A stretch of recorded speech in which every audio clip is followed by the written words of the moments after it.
1933 में जिस तरीके से जर्मनी में डेमोक्रेसी को ख़त्म किया गया था पहले हिटलर की जानिब से, हिटलर ने पहले पार्लियामेंट पे अटैक करवाया था, उसके बाद वहाँ पर हिटलर शाही जो डिक्टेटरशिप लागू किया गया, उसके बाद वहाँ पर हम देख सकते हैं जो प्रेसिडेंशियल रूल है वो प्रेसिडेंशियल पावर्स को पूरे हिटलर ने अपने अंडर लेकर एज ए चांसलर अपने अंडर लेकर उसने वहां पर एक जर्मनी में जहां डेमोक्रेसी थी उस डेमोक्रेसी को खत्म कर कर डिक्टेटरशिप लागू किया था। और उस डिक्टेटरशिप को लागू करने से पहले उसने तमाम अपोजिशन पॉलिटिकल लीडर्स को पकड़ पकड़ कर जेल में ठूसा था। उसके बाद उसने सुप्रीम लीडर बनकर जर्मनी में उभर कर आया। आज हम देख सकते हैं कि जो 8-10 दिन पहले जो पार्लियामेंट पे अटैक हुआ है, पार्लियामेंट के अंदर घुसकर इतनी टाइट सिक्योरिटी रहने के बाद जहां पर चिड़िया भी पर नहीं मार सकती, इतने दावे किए गए मोदी के जानिब से, पार्लियामेंट में अमित शाह के जानिब से, इतने सारे जो दावे हैं, अभी 1 साल पूरा नहीं हुआ है पार्लियामेंट का, लेकिन आज नई बिल्डिंग पर अटैक होता है। अगर उस पर सवाल होता है, उस सवाल को छिपाने के लिए, उन साजिशों को छुपाने के लिए एक 141 एमपीस को सस्पेंड किया जाता है। ये डेमोक्रेसी में सबसे बड़ा काला दिन हम इसको मानते हैं और ये डेमोक्रेसी को खत्म करने की बात है। 141 जो सस्पेंशन हुए हैं एमपीस का, ये बहुत ही गलत हुआ है, ये डेमोक्रेसी का कत्ल है, ये कॉन्स्टिट्यूशन का मर्डर है, हम इसको मानना है। जो पार्लियामेंट के अंदर जो लगातार जिस तरीके से कानून लाए जा रहे हैं, इतना स्पीड पूछिए मत, बहुत ज्यादा स्पीड के तहत कानून बनाए जा रहे हैं। इंडिया की डेमोक्रेसी को खत्म किया जा रहा है, कानून को टोटली तोड़ा मरोड़ा जा रहा है।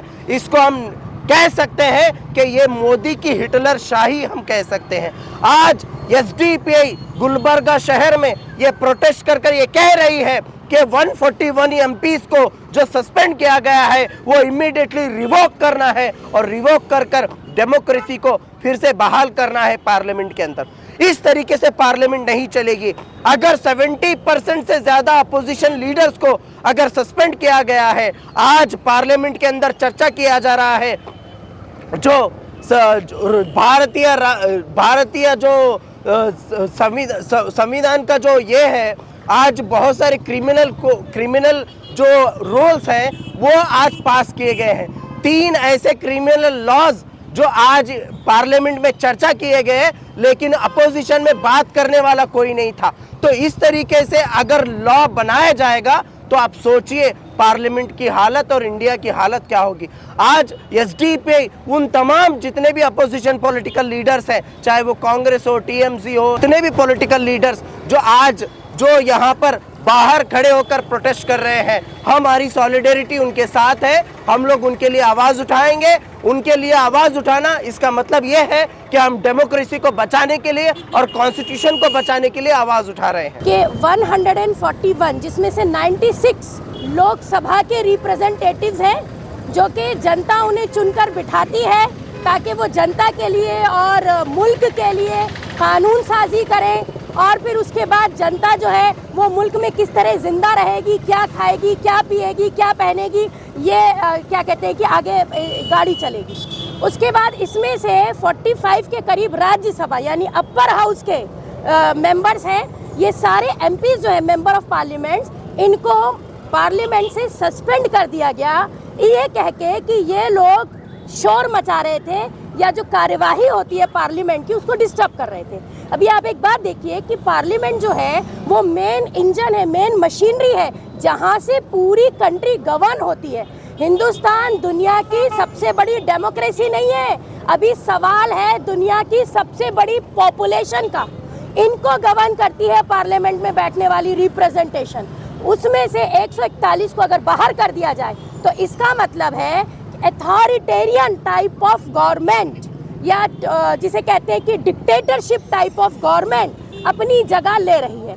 ऑलरेडी हम देख रहे हैं कि 2014 से तकरीबन डेमोक्रेसी को पैरालाइज किया गया और आज 141 को बाहर करने का मतलब है कि डेमोक्रेसी को कंप्लीटली स्लॉटर कर दिया गया, जिसे हम उर्दू में कहते हैं ज़िबा कर देना। अगर डेमोक्रेसी ज़िबा हो गई है और अगर इसे अब भी बचाने की कोशिश नहीं की गई तो इसके बाद नेक्स्ट स्लॉटर होने की बारी हिंदुस्तान के सिटीजन्स की है। Social democratic party of India SDPI सिर्फ गुलबर्गा में नहीं बल्कि नेशन वाइड ये अपना प्रोटेस्ट दर्ज करा रही है। ये मुल्क जमहूरी मुल्क है। ये जमहूरियत के अंदर, पार्लियामेंट के अंदर जिस तरह की घटनाएं हो रही है, जिस तरह के हालात पैदा किए जा रहे हैं, इससे यूँ जाहिर होता है कि ये जमहूरियत का कत्ल करने के लिए साजिश मुकम्मल रची जा रही है। मैं ये बात कहना ज़रूरी समझूंगा कि ये मुल्क डेमोक्रेटिक सिस्टम से ही चलेगा, वही सेटअप में चलेगा। ये डिक्टेटरशाही के मुल्क नहीं है किसी भी ज़माने में। ये मुल्क आफ्टर इंडिपेंडेंस देखेंगे या बिफोर इंडिपेंडेंस देखेंगे, हमने अंग्रेज़ों को यहाँ पे बर्दाश्त नहीं किया। भले ही 2 सदी हमारे साथ निकल गई, हम जद्दोजहद करते रहे, हम अपना खून देते रहे और इस मुल्क को फिर वापस ज़िंदा करने में हम कामयाब हुए। तो हम इस बात से ये मैसेज देना चाहता हूँ कि social democratic party of India, वो सभी पॉलिटिकल पार्टीज़ जो अपोजिशन में, जिनको 141 MPs को उनको जो है सस्पेंड किया गया है, वो एक मुकम्मल एक डिक्टेटरशाही की तरफ ले जाने के लिए सस्पेंड किया गया है। हम उसको कंडेम करते हुए हम ये कहना चाहते हैं कि उसको जो है ना सस्पेंशन को रिवोक किया जाए। और अपोजिशन को ये बात मैं अपनी तरफ से कहना चाहता हूँ कि अवामुन्नास, इस मुल्क की जो जनता है, वो जनता ही, डेमोक्रेसी के अंदर जनता ही मेन राजा होती है। और इस राजा के बगैर अगर आप इंडिपेंडेंटली, अगर आप पॉलिटिक्स में बाहर बैठकर अगर आप ये कर रहे हैं कि एहतजाज कर रहे हैं डेमोक्रेसी में, तो मैं नहीं समझता कि आप जो एहतजाज कर रहे हैं वो कामयाब एहतजाज कर रहे हैं। बल्कि मैं ये कहूँगा कि पूरा मुल्क, पूरी अवाम, पूरी जनता मिलकर के सड़कों पर निकलेगी और इस देश को बचाने के लिए, डिक्टेटरशाही से बचाने के लिए और इस डेमोक्रेसी को बचाने के लिए, इस मुल्क के संविधान को बचाने के लिए जनता रेडी है। मैं अपील करूंगा ऑल अपोजिशन पॉलिटिकल पार्टी से कि वो अवाम उन्नास को लेकर के अपने सड़कों पर उतरे और इस जमहूरी मुल्क को जमहूरियत में जिंदा रखने की कोशिश करें। गुलबर्गा में SDPI की जानिब से जो प्रोटेस्ट रखा गया था, क्योंकि हमारे नेशनल की लीडरशिप और स्टेट की लीडरशिप ये महसूस करी कि ये दिन जो चल रहे हैं इंडिया में, ये काले दिन है, मतलब काला कानून, काले दिन जो बोलते हैं, उस तरीके की एक हवा चली भी है।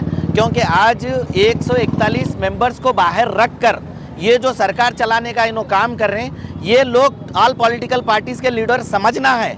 ये आपको बाहर रखकर चलाने की कोशिश नहीं कर रहे हैं, आपको बाहर रखकर चलाकर एक आजमाने की कोशिश कर रहे हैं कि आने वाले दिनों में ऐसे हालातों में चेंजेस करना है तो हम कैसा करना है, उसका एक एक्सपेरिमेंट ये है। तो ये तमाम पार्टीज़ के लीडर ये चीज़ को समझना है कि इन्हों ये जो सस्पेंशन करना, बाहर भेजना और उनके बगैर पार्लियामेंट चलाना और उसके अंदर कानून पास करा लेना, तो आने वाले दिनों में समझ जाना है कि ये आने वाले हालात ठीक नहीं है, कॉन्स्टिट्यूशन ख़तरे में है। क्योंकि ये बड़े बड़े वादे कर कर राष्ट्र 10 साल से सरकार चला रहे हैं, इनके सरकार और इनके वादे, इनके बातें पूरे खोखले हो रहे हैं। क्योंकि जो पुराना पार्लियामेंट था उसके ऊपर एक टाइम पे हमला हुआ तो अंदर नहीं जा सके थे। आज का पार्लियामेंट कैसा होना चाहिए, पूरा MPs के बीच में उतर गए वो लोग। तो क्या इनकी सिक्योरिटी है? कौन सा ऐसा प्राइम मिनिस्टर और कौन ऐसा होम मिनिस्टर है जो ऐसे वादे करते हैं लेकिन पूरे खोखले रहते हैं, इनकी कोई बात में दम नहीं रहती, लेकिन टारगेट कर कर काम करना भी नहीं छोड़ते। जो इनके खिलाफ बोलेगा वो इनके खिलाफ कितना कोशिश कर सकते हो, पूरी कोशिश करते हैं। लेकिन हमें यकीन है ये आवाज़ उठाने वालों को, ये BJP सरकार, ये मोदी, अमित शाह कितना भी कोशिश करे, इन्हों कभी जीत नहीं सकेंगे। आने वाले दिनों में फिर से डेमोक्रेसी आएगी, ये BJP सरकार इस बार जाएगी। पूरे तमाम पार्टीज मिलकर ये आने वाले दिनों में इसका एहतजाज करना है और अपनी सरकार कैसा बनाना उसका प्लान करना है। वो आने वाले दिनों में ज़रूरत पड़ रही तो SDPI इंशाल्लाह गुलबर्गे में उनके साथ रहेगी।